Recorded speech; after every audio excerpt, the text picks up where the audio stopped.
Ever wondered why the images shot with this look so much better than the ones shot with this? Well, there are a number of factors in play, but one of the key features of these lenses is that they have a beautiful defocus with a lot of character. So, with some help from Sapphire Advanced Defocus, we can recreate this kind of look and add all the lovely detail for all kinds of effects. So, without much further ado, let's take a deep dive into kernels, textures and notches. I'm Christoph Zapletal for Boris Effects. Let's pull out all the f-stops.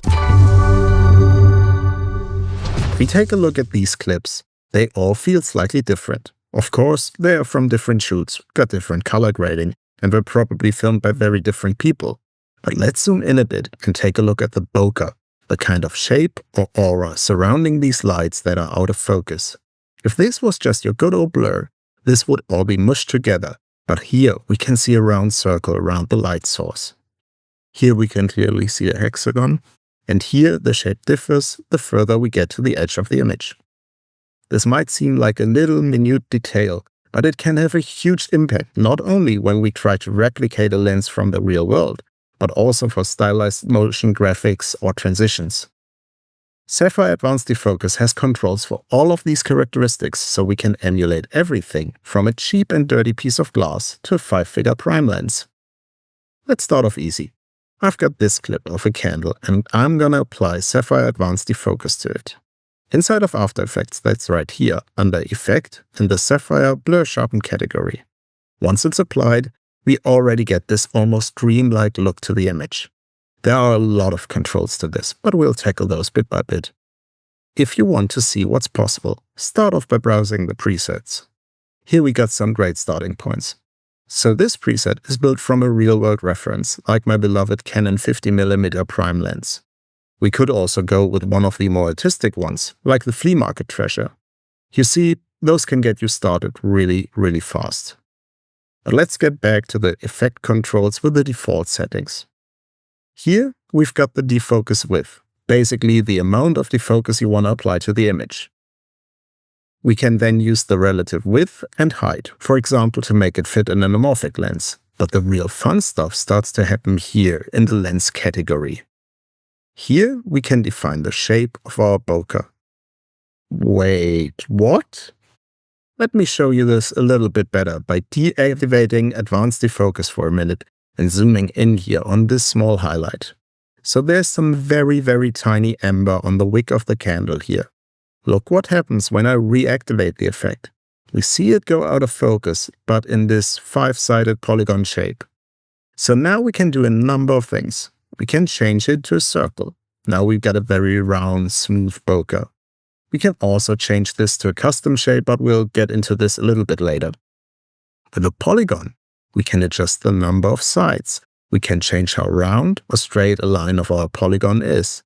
And while we can see the effect happening the most on the single point of amber, you can see how it is subtly changing how the defocus looks across the entire candle.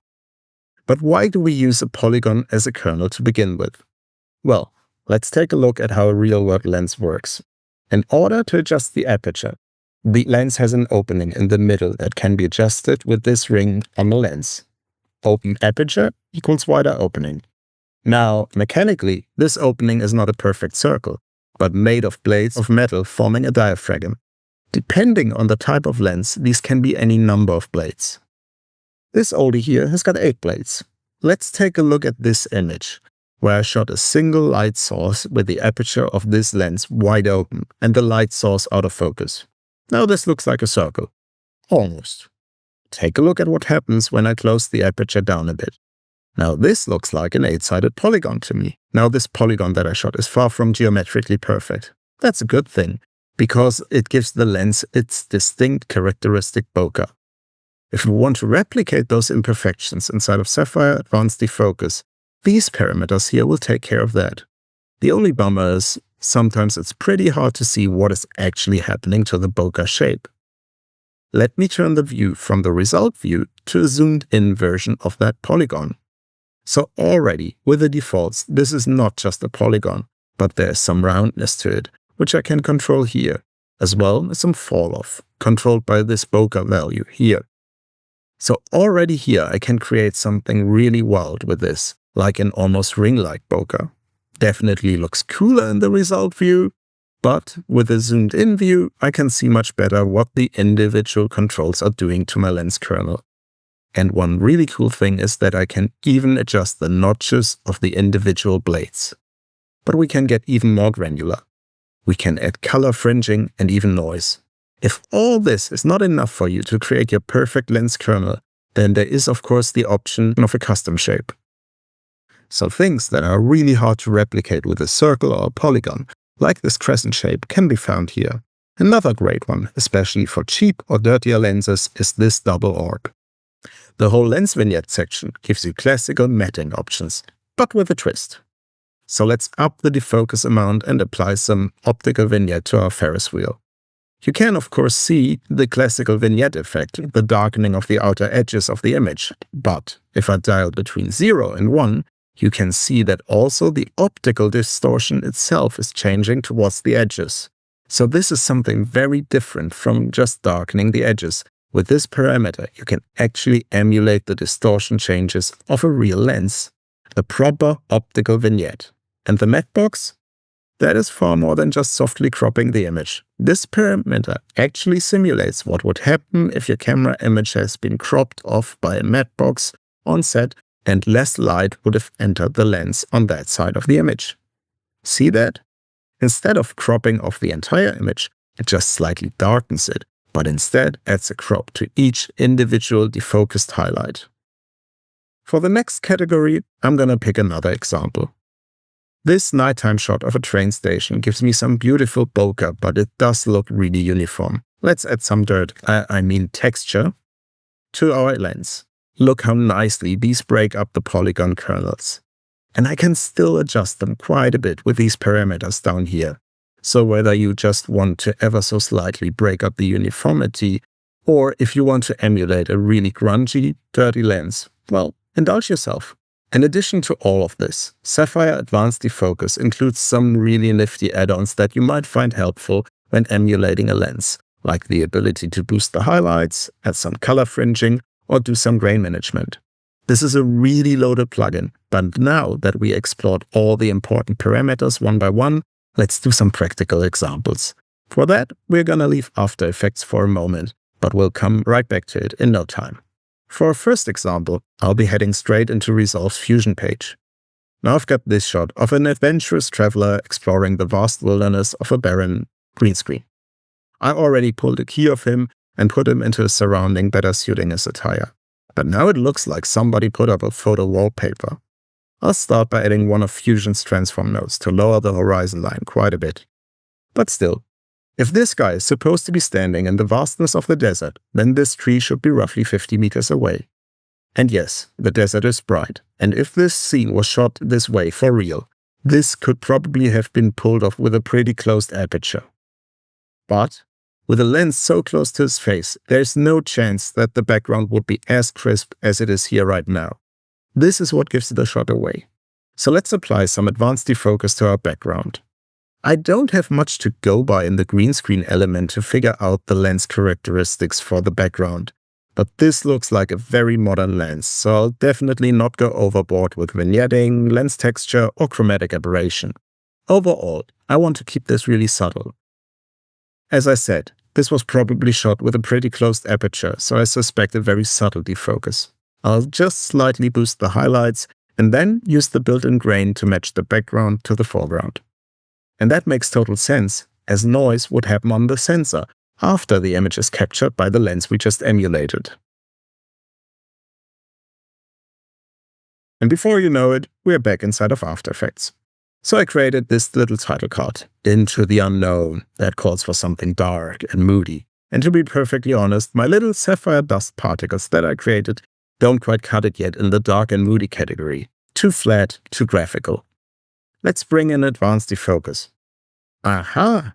By applying it alone, I already get a nicer separation between the typo and the background. Now let's bring this up to 11.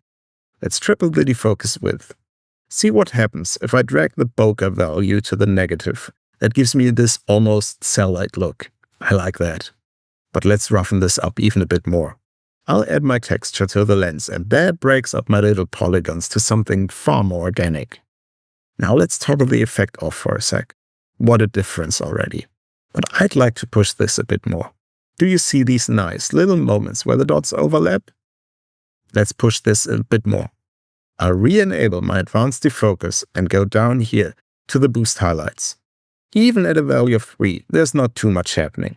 But if I lower the threshold ever so slightly, I get these really nice hotspots when some of the larger elements overlap. I dig that. Now I'll utilize the matte box parameters to just have a bit of fall off for the entire effect. That way it doesn't look the same across the entire frame. Let me copy this advanced defocus effect to the clipboard and paste it into my typo layer. That doesn't look right, but once I check Effect Alpha, the typo gets defocused, just like the background. Just like the background. That's why it all looks mushy again. Boo. But let me link the defocus width of both layers. Now I can control and animate the defocus width of both layers with the parameters controls of the background layer. Now I go back to the top layer. By linking both layers, After Effects automatically created an expression for me, and now I can modify that. I'll just say, take the value we started with and subtract that from the typo. Why would I do that? Because now I can animate my defocus with one controller, but still have the illusion that the typo is closer to the camera than the dust in the background. Sweet.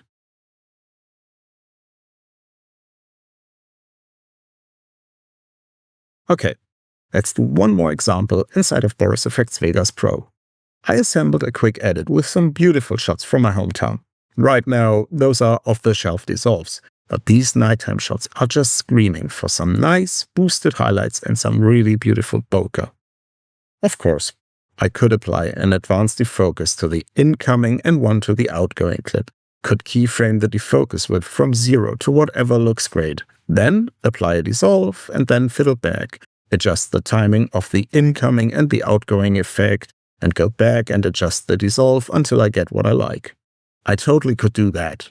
Or I could be smart about the whole affair and use Sapphire Builder to do that with a lot less clicks. So let me show you how. Let me switch to the Transition tab here and search for S-Transition. That's the version of the Sapphire Builder that is tailor-made for transitions.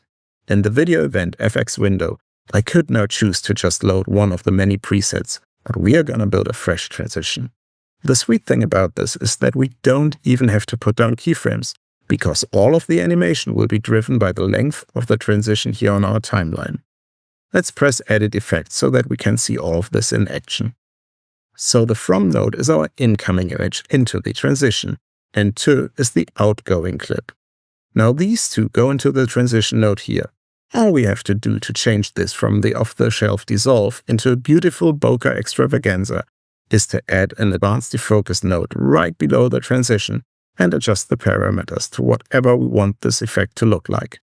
Think of the values we enter here as the peak values both images will be affected by. The animation itself of the various parameters is all controlled by the transition values here inside of our host app. In our case, Boris Effects Vegas Pro. So as I said, no keyframing. By the way, my friend Grant K has done a whole essentials course on Sapphire Builder where he'll show you how much you can do with this great tool, including multiple Sapphire plugins for a transition, sharing presets, linking parameters, and so much more. I'll put the link in the description, so be sure to check that out. So once I'm happy, I can close Sapphire Builder, and just by adjusting the transition here on my timeline or by sliding the edit, everything gets adjusted accordingly.